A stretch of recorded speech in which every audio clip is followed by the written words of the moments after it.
Hello అండి, welcome to my channel Vijaya rangoli vlogs. నేను మీ విజయ. ఇవాళ రెసిపీ వచ్చేసి పాలకూర ఉల్లికారం. ఈ కాంబినేషన్లో ఈ రెసిపీ అయితే చాలా టేస్టీగా ఉంటుందండి. రైస్లోకి చపాతీలోకి అయితే ది బెస్ట్ రెసిపీ అని చెప్పొచ్చు అనమాట. సో ప్రాసెస్లోకి అయితే వెళ్ళిపోదాము. ఎలా చేసుకోవాలో చూపించేస్తాను. మీడియం సైజులో ఉన్న 3 ఆనియన్స్ తీసుకొని ఈ విధంగా పెద్ద పెద్ద ముక్కలుగా అయితే కట్ చేసుకొని పెట్టేసుకున్నాను. తర్వాత ఒక 4 కట్టలు పాలకూర అయితే కడిగి ఇలాగ చిన్న చిన్నగా కట్ చేసుకొని ఒక బౌల్లో అయితే పెట్టేసుకోవాలి. నెక్స్ట్ స్టవ్ పైన ఒక కడాయి పెట్టేసుకొని అందులో 2 స్పూన్స్ ధనియాలు అయితే వేసేసుకోవాలి. తర్వాత ఒక 2 స్పూన్స్ పచ్చిశనగపప్పు కూడా వేసుకోవాలి. ఈ రెండింటిని మంచిగా వేయించండి. కొద్దిగా దూరగా అయ్యేంత వరకు మీడియం ఫ్లేమ్లో పెట్టి వేయించుకోండి. ఇవి మంచిగా కలర్ వచ్చిన తర్వాత వీటిని అయితే తీసేసుకొని పక్కన పెట్టేసుకోవాలి. చూడండి, ఇంత మంచిగా కలర్ వచ్చేస్తే సరిపోతుంది. నెక్స్ట్ అదే కడాయిలోకి కొద్దిగా ఆయిల్ వేసి మనం ముందుగా కట్ చేసుకున్న ఆనియన్స్ ఏవైతే ఉన్నాయో అవి కూడా వేసేసుకొని ఒకసారి అయితే కలిపేసుకోవాలి.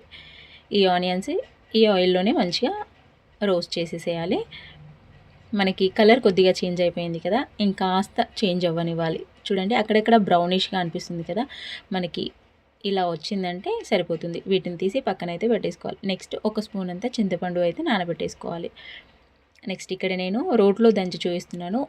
మీరు ఒకవేళ మిక్సీలో వేసుకోవాలనుకుంటే వేసుకోవచ్చు, నో ప్రాబ్లం. కానీ కొంచెం టిప్స్ పాటిస్తే కనుక మిక్సీలో వేసుకున్నా కూడా చాలా బాగుంటుంది. ఇలాగ పొడిని అయితే చేసేసుకున్నాం కదా, ధనియాలు అలాగే శనగపప్పు.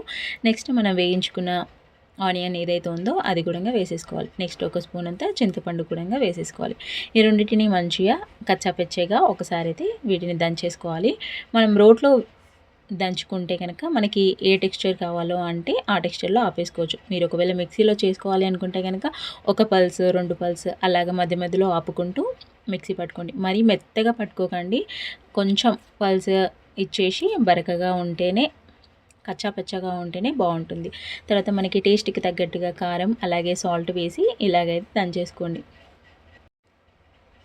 చూడండి, ఈ విధంగా రావాలన్నమాట. మరీ మెత్తగా అయిపోకూడదు. మనం మిక్సీలో వేసుకుంటే పేస్ట్ లాగా వచ్చేస్తుంది అనమాట. అలా అవ్వకుండా ఇలా కచ్చపచ్చగా ఉంటే సరిపోతుంది.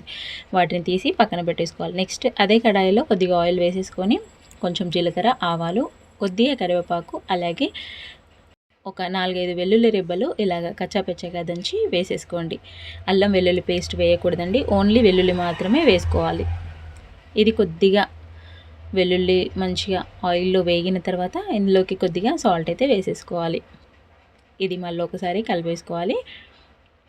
ఫ్రెండ్స్, మన వీడియో ఎవరైనా ఇప్పటివరకు చూస్తూ లైక్ ఇవ్వకపోతే లైక్ ఇచ్చేసేయండి. అలాగే మన ఛానల్ని సబ్స్క్రైబ్ చేసుకోకపోతే సబ్స్క్రైబ్ చేసుకోండి. అలాగే కింద మనకి హైప్ పాయింట్స్ అనేవి వస్తాయన్నమాట. హైప్ పాయింట్స్ దగ్గర మీరు క్లిక్ చేసినట్టయితే ఈ వీడియో అనేది ఇంకొంతమందికి రీచ్ అవుతుంది. హైప్ పాయింట్స్ కూడా వస్తాయన్నమాట. సో తప్పకుండా ఎవరైనా మన వీడియో చూస్తున్న వాళ్ళు ప్లీజ్ హై పాయింట్స్ అయితే ఇచ్చేసేయండి.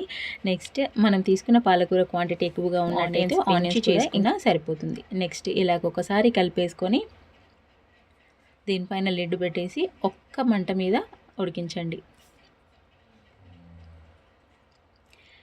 నెక్స్ట్ పాలకూర తొందరగానే మగ్గిపోతుంది కాబట్టి ఎక్కువ టైం కూడా పట్టదు. ఈజీగా ఎప్పుడైనా మార్నింగ్ లేదంటే నైట్ డిన్నర్లో అయినా ఫాస్ట్గా చేసుకోవాలి అనుకున్నప్పుడు ఇలాగైతే చేసేసుకోండి.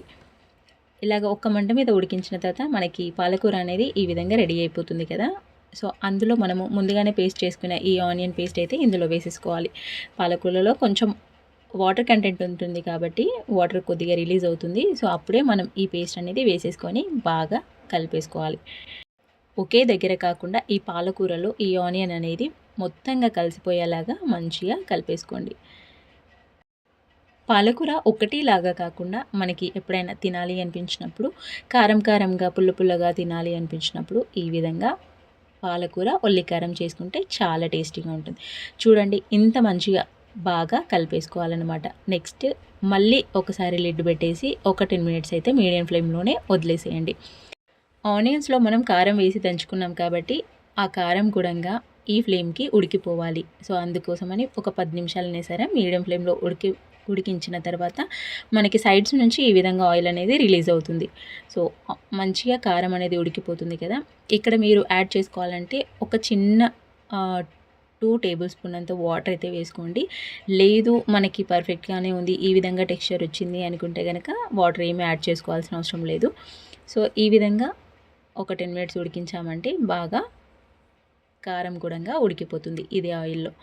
సో ఇంతేనండి, పాలకూర ఉల్లికారం అయితే రెడీ అయిపోతుంది.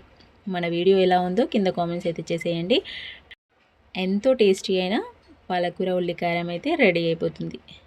Thank you for watching friends. Thank you. ప్రతి ఒక్కరు వీడియో చూస్తున్నారు, లైక్ ఇవ్వకపోతే కనుక లైక్ ఇచ్చేసేయండి.